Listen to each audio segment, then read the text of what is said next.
Today, we talk about the Snapchat innovation machine. This show is for everyone working at the coalface.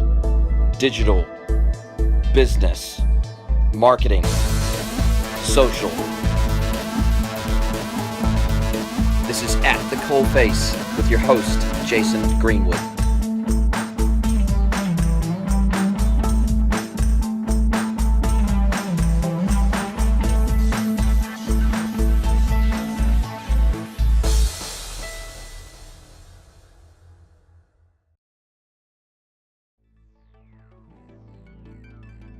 Hello everybody, I'm Jason Greenwood. Welcome to episode 27 of At the Coalface. Exciting day, obviously episode 27. We're getting nearly to episode 30, which is a very exciting milestone for me, and hopefully it is for you as well, and hopefully you're finding the content valuable and useful in your everyday business and work lives. Today we're going to talk about some of the latest changes at Snapchat, which fundamentally change the way that Snapchat approaches the game, and that is memories. So the new memories functionality within Snapchat, which is slowly being rolled out. It just hit my phone yesterday. I know it hit the rest of the world a couple of days ago, but it was selectively being rolled out over a period of about a week, according to their latest announcement on their blog. I think is where they put the first announcement out. And essentially memories is a piece of functionality that I and many others have wanted for a very long time, which is the ability to tap into previous snaps and also videos and images from your camera roll on your mobile device, and being able to post those as snaps, either as individual one-on-one individual communication messaging snaps, or to post those to your story. So historically you've been able to go into your camera roll, you've been able to select an image, you've been able to, at least on the iPhone anyway, I'm not sure about Android, I'm sure it's the same, but you've been able to select, to push that out when you have the option to basically a little down button on the iPhone. You've come up with the selection of apps from within your camera roll, and you've been able to push images out to Snapchat, but you've had very limited editing capability on those images, and you also have only been able to push those out as private messages, one-to-one private messages, never to push those to your story natively within the application. So it definitely had limited scope, and with these latest memories rollouts, the ability to tap previous snaps that you've downloaded from Snapchat and saved to your camera roll, as well as being able to tap images and videos that are natively in your camera roll and were never in Snapchat, is an absolute game changer for the application, in my opinion. It shows that Snapchat is sensitive to their audience's needs. They want to continually innovate. They don't want to get caught in the trap that other social platforms like Twitter have been caught in, that lack of innovation, that lack of change, that lack of excitement around their platform.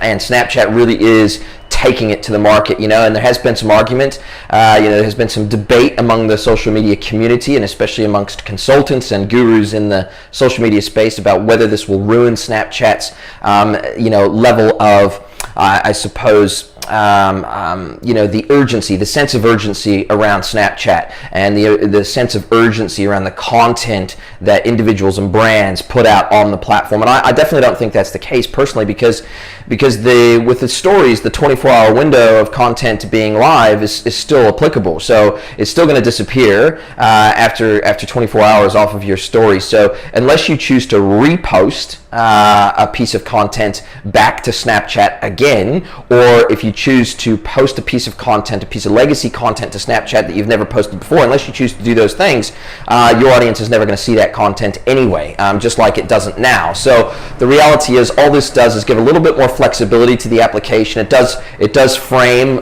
historic content or old content and message it clearly that it is not immediate content that's just been recorded, so that they put frames around it, and so it is an interesting approach by Snapchat to really clearly communicate to consumers of content on the platform what is real-time content that's just been taken and just been posted, and what is more legacy historic content and where it's come from, whether it's come from Snap. So basically you have two tabs when you go into memories, and the way you access memories is just underneath the main camera button. There's a smaller button, and you slide that up and it accesses the memories interface.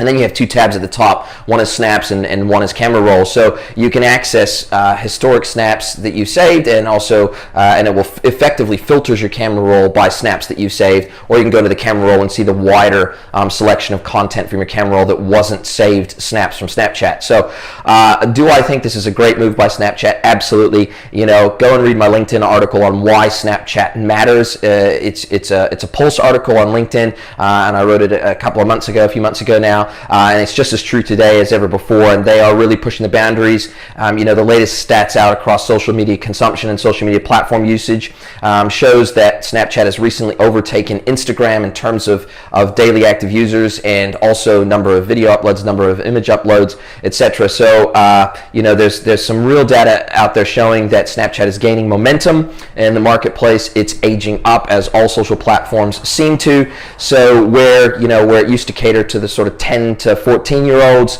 now it's aging up and just continually aging up. And so if you look at any of the stats of Snapchat, it just goes to prove, and the increasing use of Snapchat, especially by brands and businesses, just goes to show that the innovation engine over at Snapchat is alive and well, that they're doing great things, that they're continuing to bring fresh new features and functionality to the platform, always innovating with their filters, with their video filters, always bringing new things. Their geo filters were an amazing opportunity for them to monetize the larger businesses out there that had the cash and had the resources to create those geo filters as a form of branding for them. And so they found a way to both monetize their business outside of their target customer base, and they've found a way to innovate to keep their active customer base engaged and increase their user base over time, especially at the expense of other platforms. So I think they will continue to innovate. They have to continue to innovate. That is the nature of their business. Other platforms like Twitter have really stagnated. Even Instagram, to a degree, has stagnated a bit, I believe. Sure, they've gone to 60-second videos on Instagram, but really, in terms of overall platform functionality, Instagram is not releasing a tremendous amount of new things that's going to generate and maintain the hype in the platform. And now that they've been acquired by Facebook, I think probably one of the biggest features that will increase particularly brand usage of Instagram is the ad platform that comes from Facebook, and the integration of those two platforms into the one ad management platform, and bringing that capability to marketers of granular segmentation and marketing capability. So I don't want to get too much off subject, but certainly if we were to compare side by side what Snapchat is doing versus the other platforms, from an innovation standpoint, hands down, Snapchat is kicking everyone's arse, and it's showing in their user numbers. It's showing in their daily usage numbers. It's showing in their monthly usage numbers. It's showing in the number of videos and stills being uploaded to the platform. And it's still posing a massive challenge for brands and individuals, because there's no easy search and find feature in terms of users and being able to connect with users. So really, it's still a case within Snapchat of having to migrate your followers from other social platforms onto the Snapchat platform. It's not easy to build out an audience on the Snapchat platform on its own. And so you still have to migrate your audience from other platforms, and that still is the challenge for Snapchat. But it's also a massive opportunity.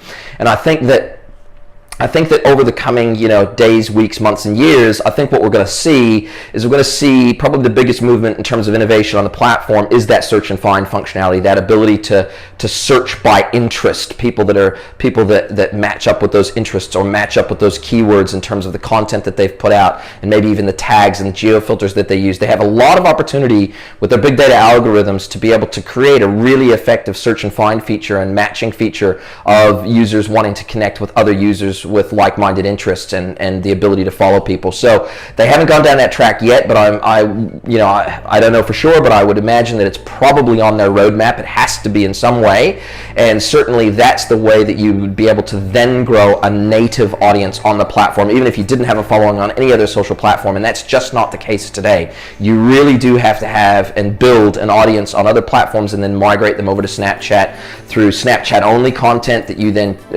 blast out to your other other social channels that you are going to be putting out Snapchat specific content and other methods. So Snapcode is a really it's a way that especially retailers are starting to use Snapchat really cleverly to build an audience, whether it be printing off a massive clear vinyl cutout of their Snapcode and putting it on a retail shop window, or various other ways of getting the word out that they're active on Snapchat and that there's extra value for people to follow that particular profile, that brand, that individual on the platform. And then of course that native sense of urgency that comes along with Snapchat content, that it's going to be on that story for 24 hours.